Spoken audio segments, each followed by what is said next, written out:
દર્શક મિત્રો, મહાજંગનું મહાપરિણામ જેના વિશે સવારથી કરી રહ્યા છે ચર્ચા, અને જે પ્રકારના આંકડાઓ આપણી સમક્ષ આવી રહ્યા છે, ક્યાંક ખૂબ જ ચોંકાવનારા આંકડાઓ છે, તો ક્યાંક એવું કહી શકાય છે એક્સપેક્ટેડ આંકડાઓ છે, અને હવે રુઝાન પછી ધીરે ધીરે જીત અને હારના આંકડાઓ પણ સામે આવતા આપણને જોવા મળી રહ્યા છે. અત્યાર સુધીના આંકડાઓની વાત કરીએ તો એનડીએ જે છે 289થી આગળ, ઇન્ડિયા 220થી આગળ, તો એના સિવાય અન્યની વાત કરીએ તો 32 જેટલો આંકડો અન્યમાં જોવા મળી રહ્યો છે.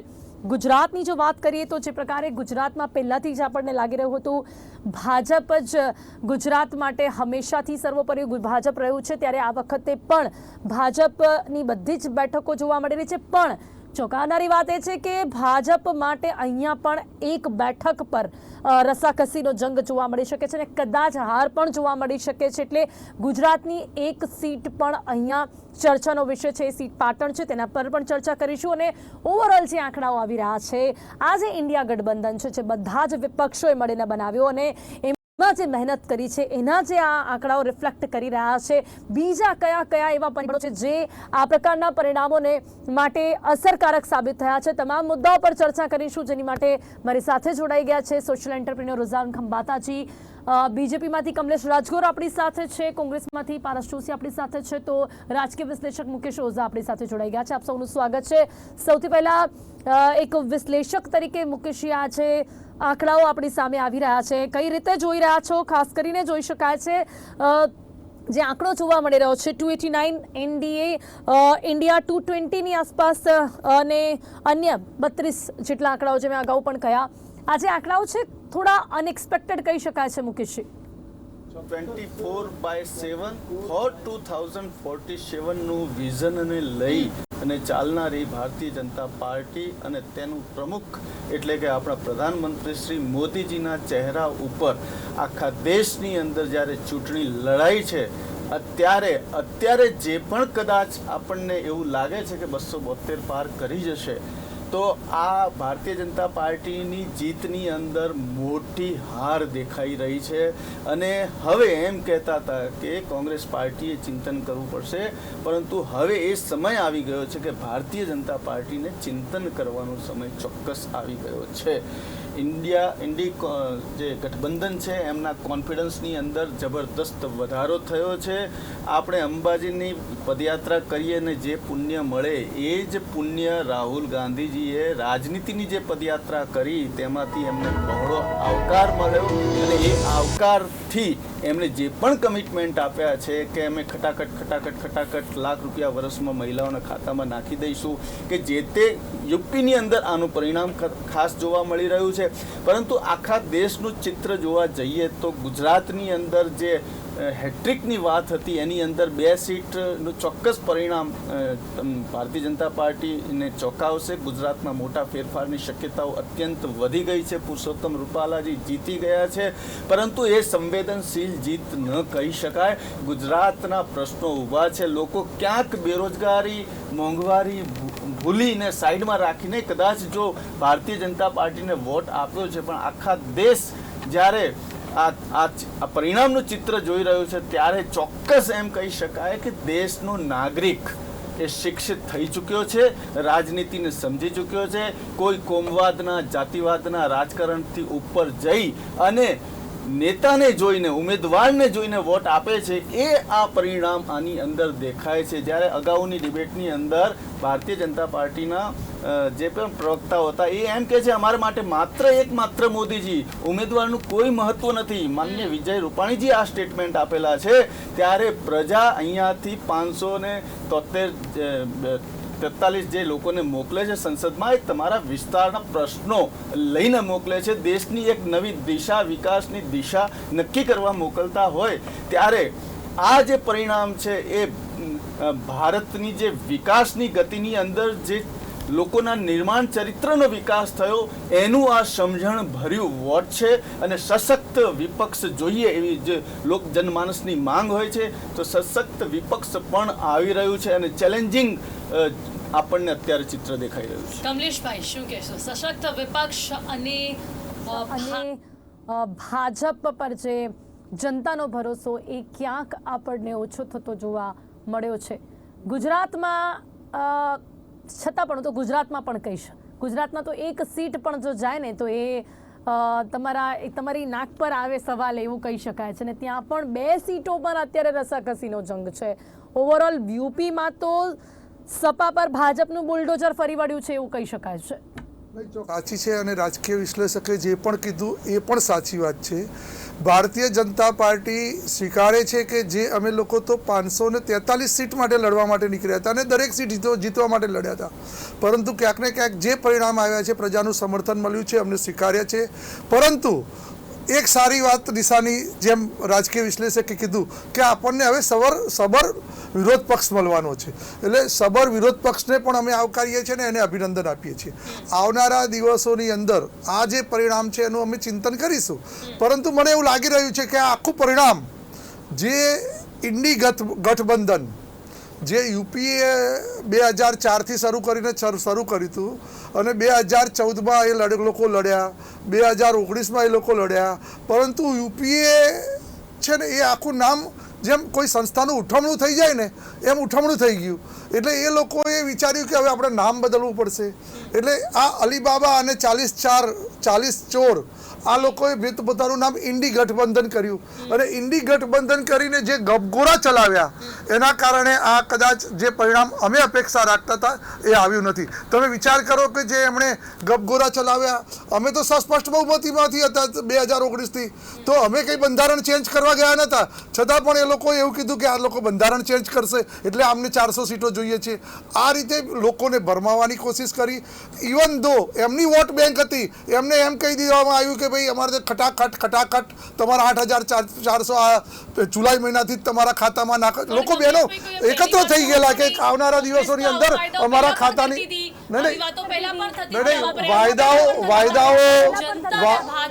વાયદાઓ જે કર્યા એ ખોટા કર્યા. સાંભળવામાં નતું આવતું પણ હવે એ સાંભળ્યું છે. ચોક્કસ હતા, પરંતુ જ્યારે તમે સાવ વાહિયાત વાતો કરો અને પોતાની વોટ બેંક સાચવવા માટે દેશનું જે થવું હોય થાય, નિકંદર ભલે નીકળી જાય, પણ એમણે એવા વાયદાઓ કર્યા એટલે અને ખોટા ગપગોરા કર્યા. ભાઈ અમારે ક્યાં બંધારણ ચેન્જ કરવાની જરૂર હતી, અમારે તો બહુમતી હતી, જો કરવું હોત તો અમે કરી શક્યા હોત. એટલે આ જે વાતો કરીને ચોક્કસ ક્યાંક આદરણીય પ્રધાનમંત્રીશ્રીને બહાર ન નીકળવું જોઈએ, છતાં પણ નીકળવાની કોશિશ કરી. એક દિવસ મૌન રહ્યા. એમના મૌની બાબા તો 10 વર્ષથી મૌન હતા, તો અમે તો ક્યાંય કોર્ટમાં ગયા નહીં અથવા અમને ચેલેન્જ ના કરી.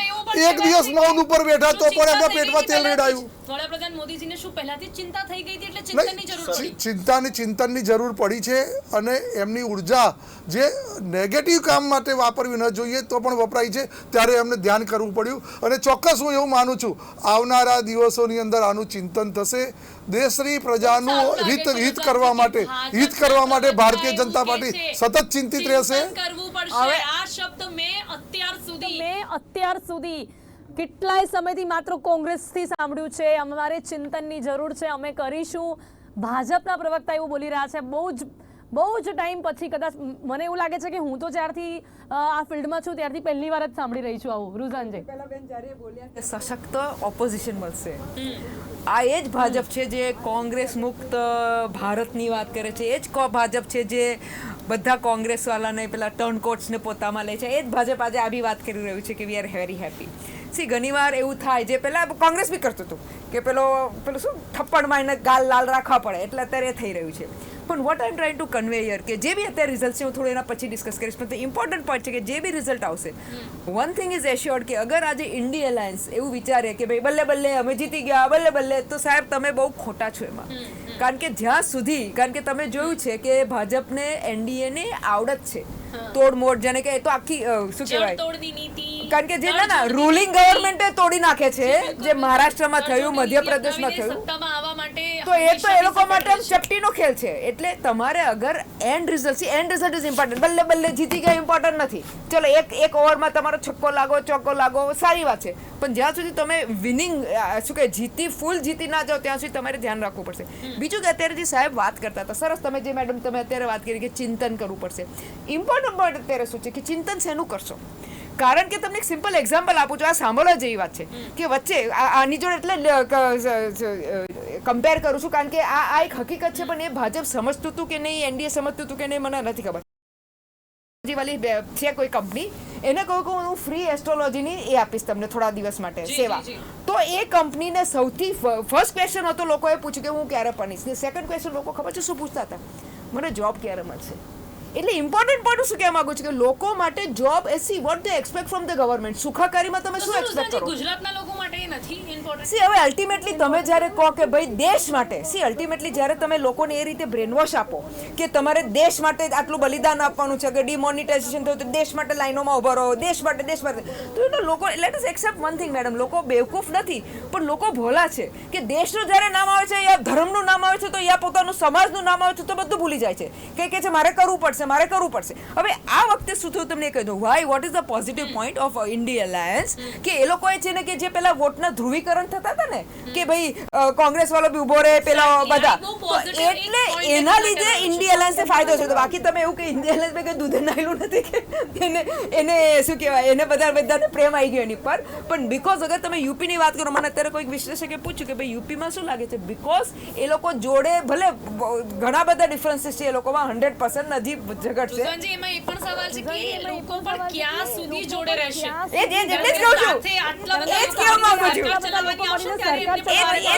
છું. પણ the positive point is that કે ફોર ઇન્ડિયા અલાયન્સ કે એ લોકો પહેલા આવી તો લોકોને જોડે લઈને ચાલ્યા છે, પણ હજી બીજેપી માટે, એનડીએ માટે હજી પોઝિટિવ પોઈન્ટ એ છે કે એ લોકો આઈ એમ શ્યોર કે એ લોકો હજી તો આ તો આપણે તમે આઈ એમ શ્યોર એ લોકો ડિજેક્ટેડ નથી થયા હજી સુધી, કારણ કે તેનો કે છેલ્લી ઘડીએ જે જોત તોડની એ લોકોની આવડે છે એમાં જે કેન ટેક ઇટ ઓવર. કારણ કે અત્યારે દીદીને બી ફોનો થઈ ગયા હશે, જાતના બધા ફોનો ચાલુ થઈ ગયા હશે, અને બધાને લાણી જે ચાલુ થાય ને, કારણ કે પહેલા 2 રીતની લાણી હોય બેન, એક અત્યારે જે લાણી કે પેલો ખટાખટ પૈસા આવશે એ લાણી હોય, બીજી જે ઇમ્પોર્ટન્ટ લાણી છે જે તમને ને મને નથી દેખાતી એ આ નેતાઓની લાણી છે. એટલે તમે જોજો એક નેતાઓ, જાણે કે ચંદીગઢમાં બી જુઓ કેવી રીતે નેતાઓ વેચાયા હતા, આખું ઊંધું થયું હતું. ચંદીગઢ લો, મહારાષ્ટ્ર લો, મધ્યપ્રદેશ લો, કેથી બી તમે લો.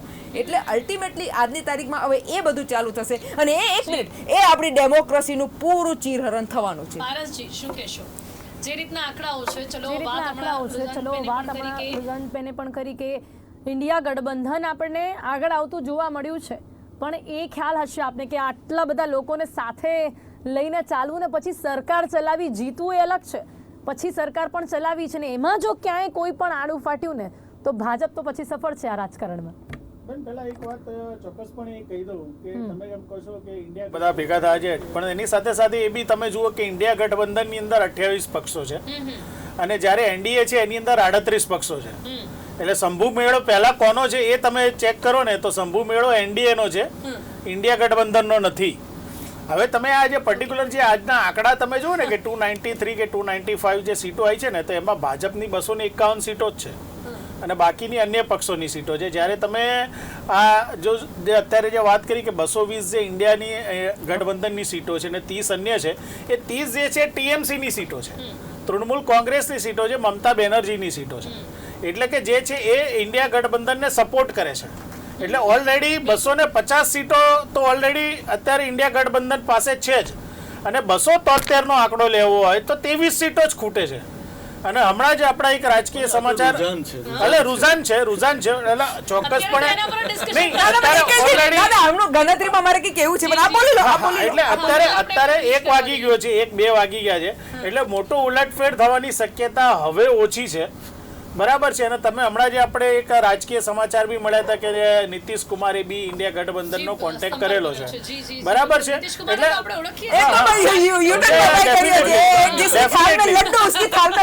એટલે 273 નો આંકડો, 273 નો આંકડો ઇન્ડિયા ગઠબંધનને બી ટચ કરવો હોય તો મોટી વાત નથી. એને બી 23 જે છે એટલી જ સીટો ખૂટે છે, તો એને 273. સાહેબ તમે ભૂલી ગયા કે કોંગ્રેસ પાસે ખાલી 100 સીટ છે, બીજેપી પાસે તો 251 છે. એટલે તમે એ સમજો કે અગર એને મેજોરિટી કરીને લેવું હોય તો એને ઈઝી પડે. જ્યારે તમે ગણાયું કે એનડીએ પાસે એટલે બીજેપી પાસે એના 38 પાર્ટનર્સ છે ને ઇન્ડિયા અલાયન્સ પાસે 28 છે, પણ એ સામે કોંગ્રેસે તો ખાલી 100 સીટ આવી ને સાહેબ. એટલે તમે જે કોલર ઊંચા કરીને ફરો છો એ એકચ્યુઅલી હવે એટલે જ કહું છું કે યુ હેવ ટુ બી. બીજું એમાં એ પણ એક વાત કહેવા માંગીશ કે ભાજપ છે ને બધાને સાથે લઈને ચાલવા લડવામાં સફળ છે ને કોંગ્રેસમાં જે ફાટા પડે છે ને એ સાટા પડે છે ને એ નથી થતું. એ જે કંઈ પણ કરો, હું મારા લેવલ પર આ જ શબ્દોનો પ્રયોગ કરી શકું છું. એટલે એ સફળતા છે ભાજપની, પણ કોંગ્રેસમાં તો પોતાના જ નેતા નથી સચવાતા. પેટા ચૂંટણીમાં જોઈ શકો છો તમે. ચોક્કસપણે એટલે સામદાન દંડ ભેદની નીતિ ભાજપ અપનાવે છે ને એમાં અત્યાર સુધી સફળ થઈ છે. હજી આપણે એસેમ્બલીમાં જો ને, એસેમ્બલીમાં કેટલા બધા હતા કોંગ્રેસના, પહોંચી ગયા ભાજપમાં. એટલે ચોક્કસપણે તમારે સાહેબ એટલે એવું ના હોય કે પેલું બગાસું મોઢું ખોલ્યું ને બટાસું મળ્યું એવું લાગી રહ્યું છે ના અત્યારે. આ ચોક્કસ આમાં શું છે કે આની અંદર કોંગ્રેસ જે છે એ લોકોની નાડ આ વખતે પારખવામાં સફળ થઈ છે. અત્યાર સુધીમાં તમે જુઓ કે 1 થી 7 ચરણના મુદ્દા હતા ને, એમાં ભાજપની પાસે જે મુદ્દાઓ લડવાના હતા ને એમાં માંસ, મટન, મચ્છી, ભેંસ છે, મંગળસૂત્ર છે, હિન્દુ મુસ્લિમ છે, આ બધા મુદ્દા હતા. જ્યારે કોંગ્રેસ પાસે છે ને મોંઘવારી છે, બેરોજગારી છે, મોંઘું શિક્ષણ છે, ભ્રષ્ટાચાર છે અને MSP નો ખેડૂતોનો મુદ્દો છે, ગૃહિણીઓ જે છે એમને ચલાવવામાં જે ઘર ચલાવવામાં તકલીફ પડે, આ બધા મુદ્દા હતા. અને એ બધા મુદ્દાને કઈ રીતે આજે તમે જો કે જે 3 સ્ટેટની અંદર કોંગ્રેસની જે સરકાર છે, તેલંગાણાની અંદર છે, કર્ણાટકમાં છે, હિમાચલ પ્રદેશમાં છે, તો ત્યાં આગળ જે વચનો આપ્યા હતા એ કોંગ્રેસે પૂરા કર્યા. 300 યુનિટ વીજળીની જે વાત કરી હતી મફત આપવાની, એ વાતની અંદર પૂરો કર્યું. 25 લાખ સુધીનું જે હેલ્થ ઇન્સ્યોરન્સ આપવાની જે વાત કરી હતી એ વસ્તુ પૂરી કરી. આ ખેડૂતોના દેવા માફ કરવાની વાત કરી, એ લોકો જુએ છે. હવે તમે જુઓ કે ભાજપની અંદર શું છે કે એ લોકો જ્યાં ચૂંટણી હોય ને ત્યાં વાયદા કરે. રાજસ્થાનની અંદર કીધું કે 400માં ગેસનો બાટલો આપીશું. હવે ગુજરાતની અંદર શું પાકિસ્તાનના પરવેઝ મુશરફની સરકાર હતી, અહીંયા આગળ જે છે એ લોકોએ પર્ટિક્યુલર જે છે એ સેવાઓ ના આપી, એ જે વાયદાઓ છે અહીંયા નથી પૂરા કર્યા. એટલે લોકો આ જોઈ રહ્યા હતા કે આ તકવાદી જે વસ્તુઓ જે છે કે ત્યાં આગળ જે ઇલેક્શન હોય ત્યાં વાયદા કરવાના, પરંતુ બીજા જે રાજસ્થાનની અંદર એ લોકોએ વાત કરી. તો હિન્દી બેલ્ટની પર્ટિક્યુલર વાત કરું કે મહારાષ્ટ્રની અંદર 2019ના તમે પરિણામો જુઓ. મહારાષ્ટ્ર છે, ઉત્તર પ્રદેશ છે, હિમાચલ પ્રદેશની વસ્તુ તો અલગ છે, પરંતુ તમે હરિયાણાની વાત જુઓ કે ત્યાં આગળ આખી ક્લીન સ્વીપ હતી 2019ની અંદર. આજે તમે જુઓ કે રાજસ્થાનની અંદર ટોટલ 25 સીટો છે, એમાંથી 12 સીટોની અંદર જે છે કોંગ્રેસ જે છે અત્યારે આગળ ચાલી રહી છે, બરાબર છે. મહારાષ્ટ્રની અંદર જે છે એ કોંગ્રેસનું અને NCP શરદ પવારજીનું ગઠબંધન જે ખૂબ જ સુંદર જે છે પ્રદર્શન કરી રહ્યું છે. યુપીની અંદર જે 2019માં ક્લીન સ્વીપ કર્યું હતું અને માનનીય વડાપ્રધાન શ્રી કીધું હતું કે યુપી જે દેશનું હાર્ટ કહેવાય છે, કે જે ત્યાં આગળનું જે સૌથી વધારે આગળ આવે એ જ સરકાર બનાવે, તો ત્યાં આગળ આજે 50%નો ફરક પડ્યો. તમે હરિયાણાની અંદર જુઓ ખૂબ જ સારું પ્રદર્શન છે. એટલે હિન્દી બેલ્ટમાં જ્યાં એમનું પોતાનું જે ગયા 2019માં ક્લીન સ્વીપ કરી હતી ત્યાં આગળ મૂકી ખાવાની પડી છે. ગુજરાતની અંદર અત્યાર સુધી ગઈકાલ સુધી તમે જુઓ કે વાત કરતા હતા કે 26માંથી 26 સીટો અમારી છે અને બધી સીટો અમે 5 લાખ વોટથી જીતીશું. આજે જે લોકો એમ કહી રહ્યા છે કે ભાઈ અમે લોકો આજે બે સીટો ઉપર જે છે કે ચંદનજી ઠાકોર અને ગેરીબેન ઠાકોર અત્યારે આગળ ચાલી રહ્યા છે. અને તમે જુઓ કે એમ કહેતા હતા કે 5 લાખથી લીડથી અમે જીતીશું દરેક સીટમાં, અને અત્યારે એમ કહી રહ્યા છે કે 80,000 હોય કે લાખ હોય, જીત તો જીત છે. બરાબર છે. તો આ બધી વાતો જે છે બતાવી રહ્યું છે. જીત તો જીત છે, પણ એની સામે હાર તો હાર જ છે પરેશજી. એ પણ માનવું પડશે કે હાર તો હાર જ છે. પરિણામોમાં પછી એવું જ આવશે કે કોની જીત હતી ને કોની હાર હતી, કેટલાથી હતી કેટલાની, એની ચર્ચા તો ખાલી આજે જ થશે, પછી નહીં થાય. પરંતુ આજે જ્યારે 30 વર્ષથી ગુજરાતની અંદર કોંગ્રેસ સત્તામાં ના હોય અને જ્યારે 2 સીટ ઉપર લોકસભામાં અમને વિજય મળે અને અમારો કાર્યકર્તા આટલા વર્ષોથી 30 વર્ષથી મહેનત કરતો હોય ત્યારે ખુશી મળતી. પારસજી વાત કરી રહ્યા છે, ખુશ તો થવાનું જ હોય ચોક્કસપણે. જ્યાં આપણે વિપક્ષને એકદમ નબળું ગણી રહ્યા હતા અને જનતાને પણ નુકસાન હતું, ક્યાંક લોકશાહી ખતમ થઈ ગઈ, તો જનતા માટે પણ સારી વાત કહી શકાય. ચોક્કસ મને આજના પરિણામ પરથી એ લાગે છે કે આ વખતે એક્ઝિટ પોલના આંકડા કરતાં સટ્ટા બજારવાળાના આંકડા વધુ સાબિત અહીંયા થઈ રહ્યા છે. સટ્ટા બજારનું ખુલેલું માર્કેટ 310 સીટ જેટલું બતાવતું હતું, જ્યારે એક્ઝિટ પોલના આંકડાઓ આપણને 350થી ઉપર લગભગ તમામ એક્ઝિટ પોલે NDAને આપેલા હતા. હવે વાત એ છે કે ઘમંડી ગઠબંધન કે ઠગ ગઠબંધન, આ બંનેના વિષય ઉપર ચર્ચા દેશમાં શરૂ થઈ જશે. કારણ કે આમણે 28 કીધું ને 38 બે સંખ્યા બતાવવામાં આવી છે. આના ઉપર ઘણી રાજનીતિ થઈ છે, પરંતુ સતત હારતી ટીમ જ્યારે જીતવા માંડે ને ત્યારે એ ચોક્કસ દેખાય છે કે આમની અંદર પરફોર્મન્સ વધ્યું છે. ઇન્ડિયા ગઠબંધને જ્યારે ગઠબંધન કર્યું ત્યારે સૌને સાથે લેવાનો પ્રયાસ થયો અને એ પ્રયાસના કારણે ચોક્કસ આ લોકો જે સીટમાં વધારો થઈ રહ્યો છે એ ઇન્ડી ગઠબંધનના કારણે થઈ રહ્યો છે. કારણ અને એનું કારણ કહું એનું કારણ નિર્ણય એમનો સફળ કહેવાય મુકેશભાઈ, જે બધા એક સાથે મળે એમને ખબર પડી ગઈ હતી કે ભાજપને જો હવે હરાવવું હોય તો એક થવું પડશે. એમનું જે વિઝન હતું એ વિઝનની અંદર તેઓ કંઈક અંશે સફળ થયા છે એ આપણને અહીંયા ચિત્ર દેખાઈ રહ્યા પણ છે. એ પણ માનવું પડે પણ મુકેશભાઈ એ પણ માનવું પડે મુકેશભાઈ કે બધા મળીને પણ હજી પણ ભાજપથી આગળ તો નથી જ નીકળી શક્યા. જે સ્થિતિ છે સાંજે 4 વાગે ખરેખર જે સ્થિતિ થશે ને એ રસાકસીની સ્થિતિ સર્જાઈ ચૂકી છે. ચિંતન અને ચિંતા બંને પક્ષોમાં ચાલુ છે. એક પક્ષમાં ઉત્સાહની ચિંતા છે જી બિલકુલ. અને એક પક્ષની અંદર જે પોતે હારી રહ્યા છે એની ચિંતા ના, છે. એટલે કઈ રીતે- વિજયની અંદર પણ મોટી હાર દેખાઈ રહી છે. કઈ રીતે ભારતીય જનતા હારને પાર્ટીને. જીતમાં કન્વર્ટ કરવાની છે. અત્યારે લેટેસ્ટ રિઝલ્ટ જે મારી પાસે આવ્યા છે, ઇન્ડિયાને 253 છે, અધર્સ 5 છે. એટલે મતલબ એનો મતલબ સાહેબ કે ટીએમસી ઇન્ડિયામાં બેસી છે, એટલે હતી કે બેસી છે વોટેવર, અને એનડીએમાં 285 છે. એટલે તમે જે રસાકસી કહો છો, ઇમ્પોર્ટન્ટ પોઈન્ટ અત્યારે જે અગર માય ટેક ઇઝ ધેટ કે અગર આ રીતે જે બધા કહેતા હતા કે મે બી હંગ બી થઈ શકે, પણ મે બી અત્યારે 285 એનડીએ છે, એટલે આઈ ડોન્ટ નો બીજેપીની અત્યારે કેટલી આવે છે. હંગ પાર્લામેન્ટની પોસિબલ અંગની સંભાવના નથી, બિલકુલ નથી. એવું તો છે અચ્છા સોરી તમે ઓકે સોરી મારી ભૂલ અગ્રીડ માય મિસ્ટેક. હું પેલું ખાલી એન્ડ બીજેપી મીન કરતી હતી. ઓકે, તો હંગની સંભાવના છે. જી, માય બિલકુલ. મિસ્ટેક. જી જી જી જી Sorry. મોટો એક સવાલ મોટો એક કમલેશભાઈ સવાલ કમલેશભાઈ, પારસભાઈ જે વાત કરી, જે મુદ્દાઓની વાત કરી કે ક્યાંક આપને પણ સ્વીકારવું પડે કે જે મુદ્દાઓ લઈને આપ ચાલ્યા અને નું જે રાજકારણ આપણે કહીએ ને, માંસ, મટન, મંગલસૂત્ર, મંદિર અને બ્લાસ્ટ મોદી, કોઈ મંદિરમાં બધું આવી ગયું. ખુશીના સમાચાર સૌથી વધારે ખુશ થતું હશે ને પણ આ બધા તો પરિબળો- તો પણ આ બધા ઈવીએમ પરિબળોનું શું? ખુશ થતું હશે કે આરોપ લાગવાનો બંધ થઈ ગયો. ના, એવું બી થાય. એક મિનિટ સર, એક મેડમ મને બોલવા દો. મેડમ હજી રિઝલ્ટ બાકી છે. બોલવા દો. હા. મને બોલવા દો. આ વખતે લોકો થઈ શકે ને કે આ વખતે લોકો વધારે સતર્ક હતા. ભલે પેલા વધારે આરોપ લાગવાનો તો સતર્ક આરોપ લાગવાનો તો બંધ થઈ ગયો ને.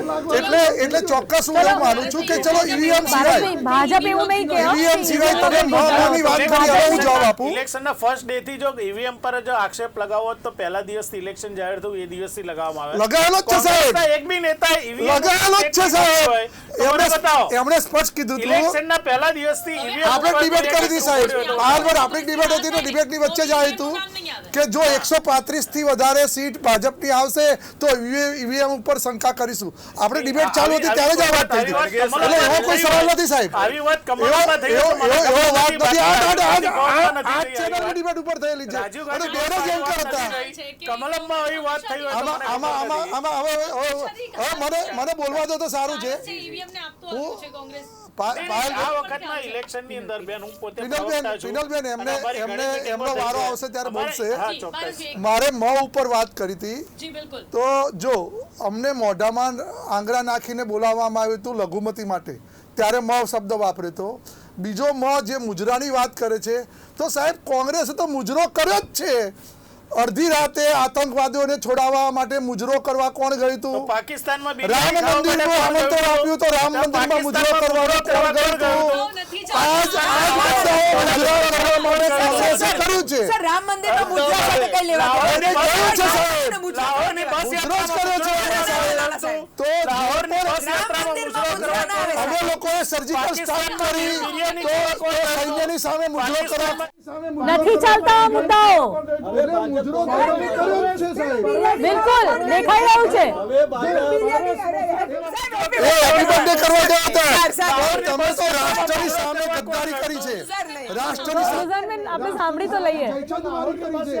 અને રાષ્ટ્રની સામે તમે જે લોકોએ આજે બિરયાની ખાવાને મુજરો કરવા કોણ સાહેબ ગયું હતું? રાષ્ટ્રનું તમે દુનિયાના લેવલની અંદર મુશરફની મમ્મીને સાડી આપવાને મુજરો કરવા કોણ ગયું હતું? પાકિસ્તાનની સાથે બરાબર મોદીને છે. હરાવવા માટે કોણ ગયું એટલે એ વાત કરે હતું? કે આ મુજરો બધું જ કરવા- ઓકે મુકેશભાઈ આ આક્ષેપ પ્રત્યાક્ષેપ આપણે સાંભળી. એક મિનિટ કમલેશભાઈ, ઓ પારસભાઈ, કમલેશભાઈ એક મિનિટ પ્લીઝ મુજરાનો શબ્દ વાપરે પ્લીઝ એક મિનિટ.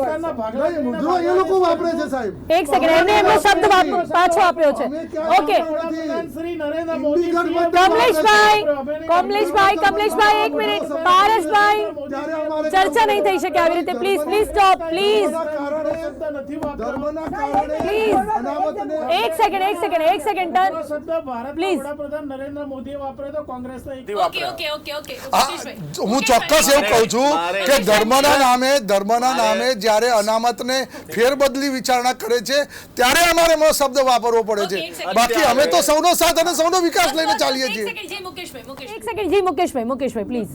નું રિઝલ્ટ આવી રહ્યું છે. કોંગ્રેસની ભાષા ભાજપ બોલી રહ્યું છે ને ભાજપની ભાષા કોંગ્રેસ બોલી રહ્યું છે. બિલકુલ બોલી, એટલે સાચું. રાજનીતિમાં એવું કહેવાય છે કે સત્ય પરેશાન હોતા है पराजित नहीं, પરંતુ આ ચિત્ર જોતા એવું ચોક્કસ કહી શકાય છે કે સત્ય પરેશાન भी होता है और पराजित भी होता है. બિલકુલ. અને વાત મારે જો યોજનાઓની કરવી હોય તો હું તાત્કાલિક ફટાફટ ગણાવવા માંગુ છું કે ભારતીય જનતા પાર્ટીએ દેશે બેટી બચાવો બેટી પઢાઓનો જે યોજનાઓ લાવી તો શું સોશિયલ ક્રાઇમના રેશિયો ઘટ્યા? ના, નથી ઘટ્યા, વધ્યા છે. ડિફેન્સ કોરિડોર જેવી યોજનાઓ લાવી તો અગ્નિવીર જેવી યોજનાઓ શા માટે લાવવી પડી? શું એ લોકોનું મોત થાય છે, એ લોકોને પેન્શન મળે છે? ના. કેમ ડિફેન્સની અંદર ભરતી થતી નથી? 3 તલાક બિલ લાવ્યું તો શા માટે મુસ્લિમોએ ભારતીય જનતા પાર્ટીને મત ન આપ્યા? હું અત્યારના ચિત્ર ઉપરથી જણાવી રહ્યું છું, એક યોજનાઓનો જવાબ આપી રહ્યો છું. 370 કલમ હટાવી તો શા માટે લોકોએ એને આવકાર ન આપ્યો? આમણે જ હટાવી છે ને, તો એને એ પરિણામનો આવકાર ક્યાં ગયો? ભારતીય જનતા પાર્ટી જવાબ આપે. રામ મંદિર બનાવ્યું તો સામે તમે બીજી મસ્જિદ બનાવવાનું એવું કોઈ આશ્વાસન મુસ્લિમ સમાજને કેમ ના આપ્યું? તમે એક પક્ષીય એક સનાતન ધર્મની જો વાત કરી છે, લોકોએ સ્વીકાર્યું છે, હિન્દુ રાષ્ટ્ર છે, હિન્દુની અંદર વાત સ્વીકારશે, પરંતુ જ્યારે તમે સર્વ ધર્મ સમભાવની વાત લઈને ચાલતા હો ત્યારે એ પ્રશ્ન ઊભો રહેશે. કાશી મથુરા કોરિડોરના વચનો આપ્યા છે જે કદાચ 2029ની અંદર તમે એ મુદ્દા લઈને પણ આવશો, પરંતુ નવું સંસદ ભવન બનાવ્યું, સ્ટેચ્યુ ઓફ યુનિટી બનાવી, માત્ર સરદાર વલ્લભભાઈને તમે મોટા કર્યા, નહેરુને નાના કર્યા. તમે એટલા સુધી પણ કહી દીધું કે ગાંધીજીને ગાંધી ફિલ્મ આયા પછી ગાંધીજી ઓળખવા લાગ્યા. અરે નેલ્સન મંડેલાએ ગાંધીજીને આદર્શ માન્યા ને ત્યારે એ આફ્રિકાને આઝાદી કરવાની ચળવળ ચાલુ કરી. એટલે આવા ક્યારેક સ્ટેટમેન્ટો શિક્ષિત સમાજ જે વર્ગ છે એ સમજે છે અને સમજી વિચારીને વોટ આપતી હોય છે. આ પરિણામ છે એ સાક્ષરતાનું પરિણામ છે, ભારતની દેશની યુવા અને મહિલાઓની જાગૃતિનું પરિણામ છે. ગુજરાતનું પરિણામ જોઈને શું કહેશો? આ સાક્ષરતાનું પરિણામ ગુજરાતમાં નથી જોવા? ગુજરાતની અંદર ગાંધીના નગરમાં દારૂની ગિફ્ટ આપતા હોય, તો આ જે સંવેદનશીલ ઘટનાઓ સંવેદનશીલ ઘટનાઓ ગુજરાતમાં સાહેબ કહી દઉં, ના, ના, ગુજરાતમાં લાલચી કહો છો તમે.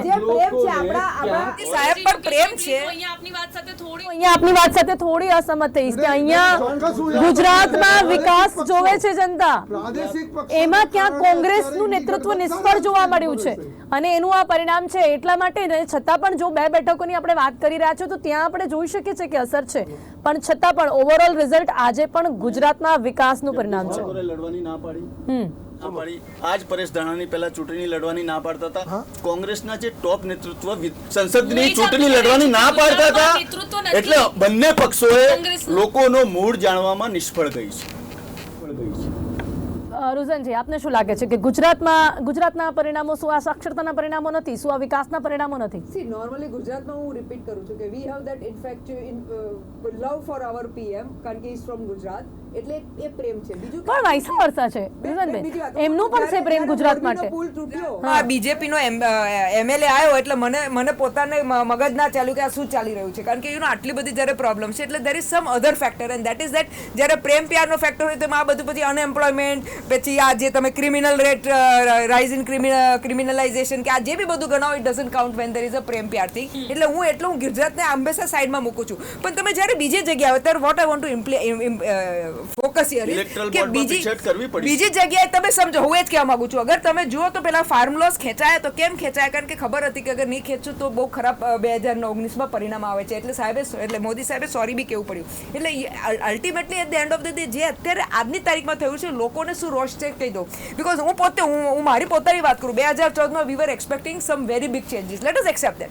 2019માં થયું કે ચલો there are ચાન્સીસ કે હજી વધારે થશે, પણ પછી ખબર પડી કે ના, આ તો નોર્મલી બધી જ હવે હવે ત્રાહિમામ ક્યારે લોકો પુકારે છે કે બધી પાર્ટીઓ જાણે કે અત્યારે હજી તો કોંગ્રેસે કંઈ વધારે એટલું કંઈ હજી તો એટલું બધું નથી પણ તોય હવે એકદમ મૂડ ભાઈ કે અમે જ બધા છીએ. એટલે ધ પ્રોબ્લેમ ઇઝ દેટ કે વન્સ દે ગેટ પાવર એ લોકોને ભૂલી જાય છે અને એટલે પછી લોકોએ અલ્ટિમેટલી તો લૂઝર ઇઝ આપણા તમારે મારા જેવા લોકો જે ભરોસો કરીને વોટ આપે છે. એટલે મારે બધી પોલિટિકલ પાર્ટીઓ રિક્વેસ્ટ કરી કે તમે જે ભરોસો લઈને વોટ લો છો ભરોસો આપીને તો તમે એની પર ખરા ઉતરો. પછી અમારે વિશ્વગુરુ મહાગુરુ નથી બનવું કારણ કે અમીરો અમીર થઈ રહ્યા છે ને ગરીબો ગરીબ થઈ રહ્યા છે. એટલે મારા માટે વિશ્વમાં મારી વાવા થશે મને કોઈ ઇન્ટરેસ્ટ નથી પણ મને એ ઇન્ટરેસ્ટ છે કે મારા ગરીબોને બી આપણે રેશન બંધ કરીએ. રેશન આપો છો સારું કરો છો ના તો બિચારા ભૂખા મરે પણ મને એમાં ઇન્ટરેસ્ટ છે કે એ લોકો પોતાના પગ પર ઊભા થાય. મારે એવી ગવર્મેન્ટ જોઈએ છે. તો આ પરિણામોથી આપને એવા ચેન્જીસની આશા છે? એટલા બધા તો નથી કારણ કે ખટાખટ થવાનું છે એટલે એની એટલે હું પોઝિટિવલી છું. આ ક્યાંથી લાવશે? લાવશે સાહેબ કરપ્શન. એક મિનિટ મને એટલું કહી દો સાહેબ જ્યારે કરપ્શન ઓછું થશે આપણી દેશ સોને કી ચીડિયા છે.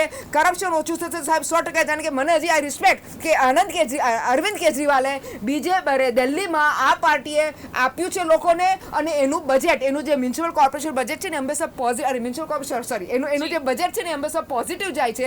આપણા દેશમાં બાકી બધા બજેટો નેગેટિવ જાય છે. તો આમ આદમી પાર્ટીની તમે દશા જુઓ સાહેબ દશા જુઓ શું થઈ સીબીઆઈ એટલે જ હું કહું છું કે લોકો એ બી નોટ કર્યું કે તમે પકડો ગુનેગારને પકડવા જોઈએ. ભારત 12મા ક્રમેથી 5મા ક્રમે ઇકોનોમીમાં આવ્યું તો જે પહેલા 60 કરોડનો આંકડો તો 80 કરોડ ગરીબને અનાજ આપણા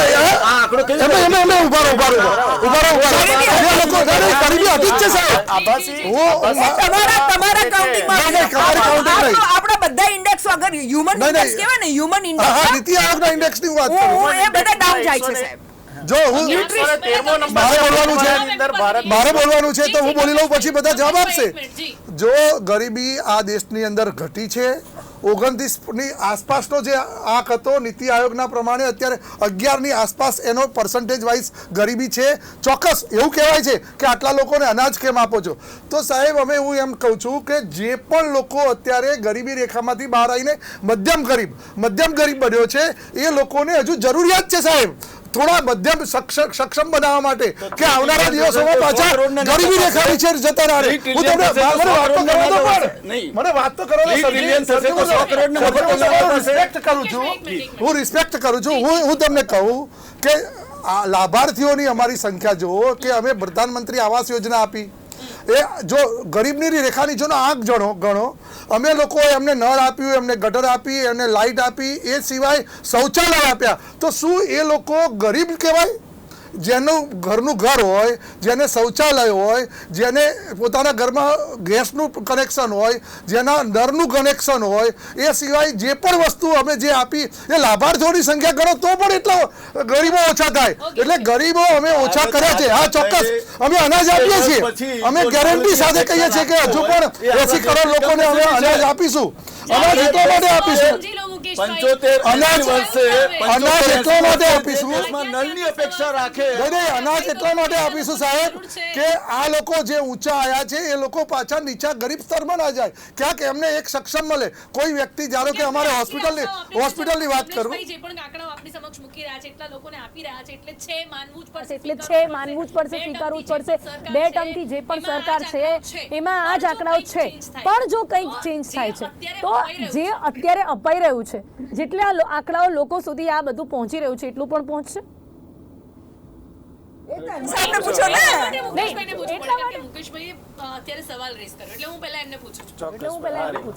મારી વાત એ છે કે ક્યારેક જ્યારે કોઈ આપી શકે છે કે કેમ નહીં એમને પૂછીશું.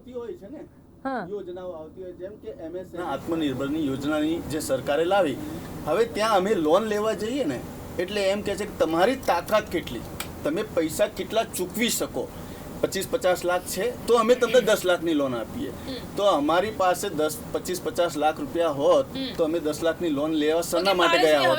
એટલે જે યોજનાઓ છે એની પારદર્શિતા લોકોના મગજમાં પહોંચી નથી. જે પ્રકારે લોન મળે છે એના પ્રશ્નો ઊભા છે.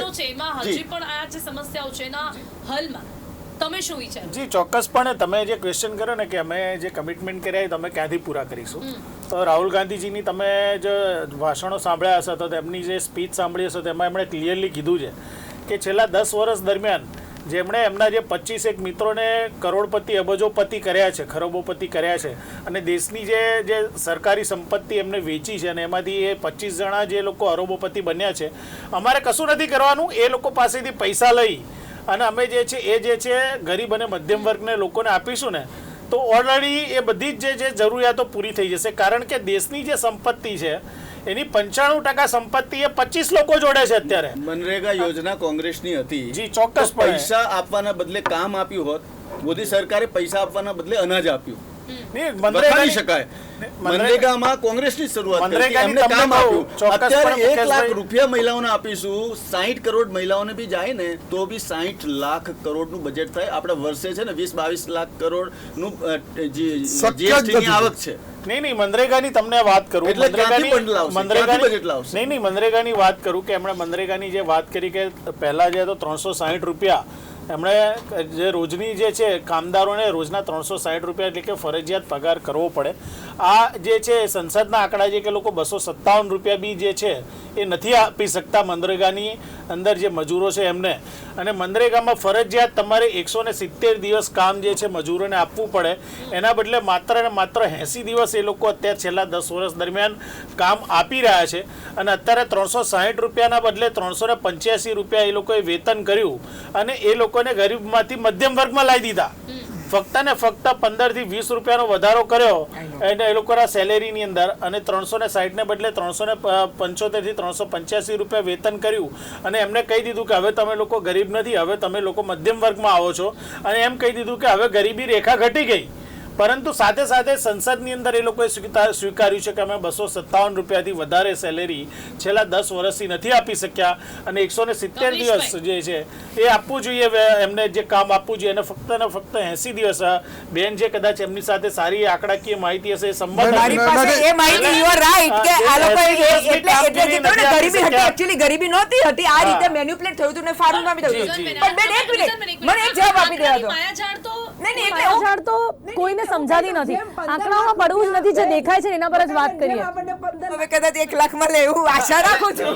ચોક્કસપણે જે રીતે વાત કરી કે અમે ગેસના બાટલા લોકો સુધી પહોંચાડે છે 400 રૂપિયા. તમે બેન યાદ હશે કે 2014માં माननीय वडाप्रधान नरेंद्र मोदी साहब कहता था भाई और बहनों आपको गैस का सिलेंडर कितने में चाहिए, 400 रुपए में चाहिए, उससे सस्ते में चाहिए. અત્યારે 2024માં ગેસના બાટલાનો ભાવ 1200 રૂપિયા છે. મોંઘવારી બેરોજગારી બહુ જ સામાન્ય પ્રશ્નો. આ જે 15 લાખની વાત કરે છે ને સાહેબ, આ ગુજરાતની પ્રજા મોટા ભાગે, હું તો ગુજરાતમાં રહું છું એટલે ગુજરાતની પ્રજાને જાણું છું. ગુજરાતની પ્રજા એ દિવસે કહી દીધું સાહેબ, જે દિવસે સર્જિકલ સ્ટ્રાઇક કરીને ત્યારે જ મારા ખાતામાં 15 લાખ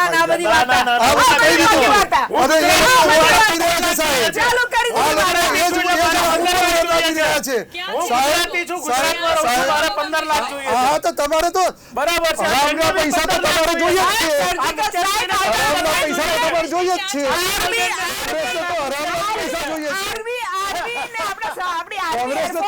પૈસા જોઈએ છે.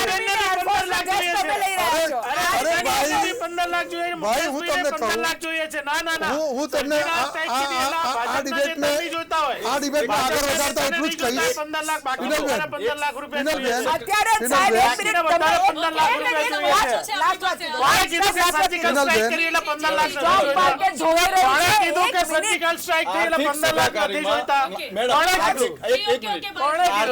આર્થિક સુખાકારીમાં છેલ્લા 10 વર્ષની અંદર લોકોને આર્થિક સુખ મળ્યું છે. બેન એક વસ્તુ કહું, તમે સામાન્ય ચિંતન કરો. આજે છે ને આપણું ઘર 50,000 ચાલે છે, આજથી 20 વર્ષ પહેલા એ જ ઘર 5,000 ચાલતું હતું, એનાથી 20 વર્ષ પહેલા એ જ ઘર 500 રૂપિયામાં ચાલતું હતું. શું આજે વેતન નથી વધ્યું? 10% દર વર્ષે વેતન વધે છે. જે પ્રમાણે ઇકોનોમિક ગ્લોબલ રેશિયો છે એ પ્રમાણે સુખાકારીના સ્તરમાં ચોક્કસ વધારો થયો છે, એને નકારી ન શકાય. પરંતુ જે પ્રમાણે યોજનાઓની વાત કરી અને જે પ્રમાણે કોંગ્રેસે હમણાં આંકડા આપવાની વાત કરી એ રાજનીતિ પ્રેરિત છે. પ્રજા સુધી પહોંચે ત્યારે એને સફળ કહેવાય. ઓકે રુઝાનબેન, હવે ફરી એક વખત આંકડા પર આવી જઈશું. શું લાગે છે આપને? અંતિમ રિઝલ્ટ સુધી કેવા ચેન્જીસ જોવા મળી શકે છે, એની સાથે સાથે આ જે રાજકારણ જોઈ રહ્યા છે આપણે અત્યારે, હવે આપણે એવું માની શકીએ છીએ કે આપણો જે દેશ છે, દેશની જે જનતા છે, એક અલગ રાજકારણની દિશામાં આગળ વધતું આપણને જોવા મળી રહ્યું છે. જી સુઝાનજી. Ultimately, let us ઇનિશિયલી કે લેટ અસ સે ઓપોઝિશન જે સ્ટ્રોંગ થયું છે આપણા દેશ માટે જરૂરી છે, કારણ કે જે અત્યાર સુધી જે અને આપણે થોડું એ પણ એક કહેવું પડે કે સ્ટ્રોંગ થયું છે કે એક થયું છે એક થયું એટલે strong. એકબીજાનું મોઢું જોવા નતા માંગતા, એ બધા એક થયા છે. કઈ વાંધો નહીં સર, કઈ વાંધો નહીં.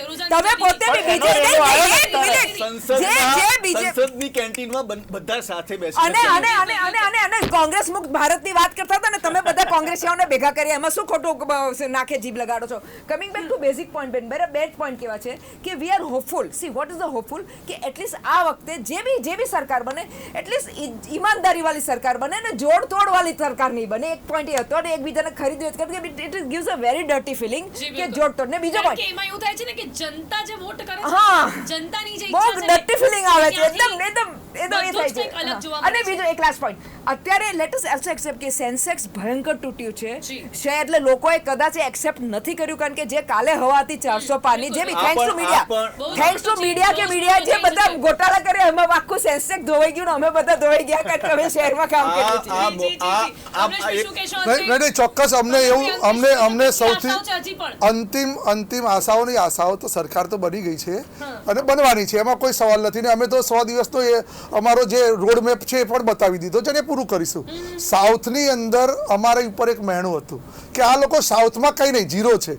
આજે જે પરિણામ આવ્યું છે એના કારણે આ ચોક્કસ હવે અહીંયા આગળ ગુમાવ્યું છે, તો એના કરતાં વધારે અમે સાઉથમાં મેળવ્યું છે અને આવનારા દિવસોની અંદર જે ગુમાવ્યું છે એનું ચિંતન કરીને પાછું મેળવી ઓકે, લઈશું. ઓકે, પારસજી, ખૂબ જ ઝડપથી કેટલી આશાઓ ખૂબ જ હજી પણ ઝડપથી છે? કેટલી આશાઓ હજી પણ છે. સરકાર તો ચલો બનવા જઈ જ રહી છે, છતાં પણ નહીં, ચોક્કસપણે એ કે સરકાર ભાજપ બોલે કે અમારી સરકાર બનાવવા જઈ રહી, પણ હજુ બી કંઈ કહેવાય નહીં, હજુ બી મતગણતરી ચાલી રહી છે. અને એમાં અત્યારે તમે જુઓ કે બહુ સાંકડી જે છે વધઘટ છે. બહુ મોટી વાત છે કે 25-30 કોંગ્રેસ આવું બોલી પણ શકે હા, છે જી હજી. જી ચોક્કસપણે 25-30 બેઠકોની વધઘટ હોય તો કદાચ કોંગ્રેસ અને ઓકે, મુકેશ, ઇન્ડિયા અંતિમ આપનું ગઠબંધન શું જે બી માનવું આવી છે? શકે. એટલું જ કહેવું છે કે લોકોએ ઉમેદવાર જોઈને ને કદાચ મોદીજીને જોઈને આપ્યું છે તો આ મોદી નામની કામધેનુ ગાય 272-300 સુધી આ વેતરણી પાર કરાવી દેશે, એમાં કોઈ મિનિટ નથી. જે બિલકુલ અત્યારે સમય અહીંયા સમાપ્ત થાય છે. મુકેશજી, પારસજી, કમલેશજી, રોઝાનજી, આપ અમારી સાથે ચર્ચામાં જોડાયા તે બદલ આપનો ખૂબ ખૂબ આભાર. છોડાયા તે બદલ આપનો ખૂબ ખૂબ આભાર. તો અત્યાર સુધી જે ચર્ચા કરી, અત્યાર સુધીના પરિણામો પર તો કરી, પરંતુ તેની સાથે સાથે જે પ્રકારની યોજનાઓ અને જે પ્રકારે તમામ જે પક્ષો છે તેમણે જે વાયદાઓ કર્યા હતા એ વાયદાઓને જોઈને, એમને સાંભળીને, જનસંપર્કને જોઈને જનતાએ વોટ કર્યું છે. અને હવે જે પ્રકારે અત્યાર સુધીના પરિણામો જોવા મળી રહ્યા છે તે જોતા આપણે એક અંદાજો લગાવી શકીએ છીએ કે સાંજ સુધી આ પરિણામો શું જોવા મળી શકે છે. પરંતુ ચોક્કસપણે આપણે એ જોઈ શકીએ છીએ સરકાર તો એનડીએ બનાવવા જઈ રહી છે, પરંતુ છતાં પણ વિપક્ષ અહીંયા આપણે સ્ટ્રોંગ અને એકજૂટતામાં આપણને ક્યાંક ને ક્યાંક એક મજબૂતી જોવા મળી રહી છે. સમય અત્યારે અહીંયા સમાપ્ત થાય છે. ફરીથી મળીશું ને આપને પડે પડની માહિતી આપતા રહીશું. ત્યાં સુધી રજા આપશો. નમસ્કાર. શરદ પવારે